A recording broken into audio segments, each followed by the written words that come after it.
Welcome back, everybody. I'm Adam here at Riverside Hyundai, and today we're going to be checking out the display settings on the new 2025 Hyundai Santa Fe Calligraphy.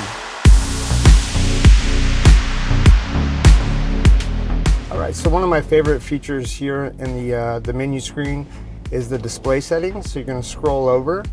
You're going to go to the setup option here. From the setup option, you're going to choose display. And then from the display, you can control the illumination, okay? So you can automatically adjust the brightness, or you can do it manually. You can also do the camera settings, display the contents of the parking distance warning, top view parking guidelines, rear view parking guidelines, and also you can do blue light filter.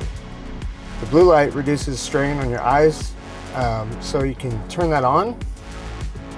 You can also make it warmer, cooler. You can do it automatically. You can also do it manually, user set time. You go here to this gear button, and then you can actually set the start time. So 4 a.m. and then the end time at 7 p.m. or however you like. Thanks guys for watching. If you have any questions, go ahead and drop them in the comments below and we'll get back to you. Thank you.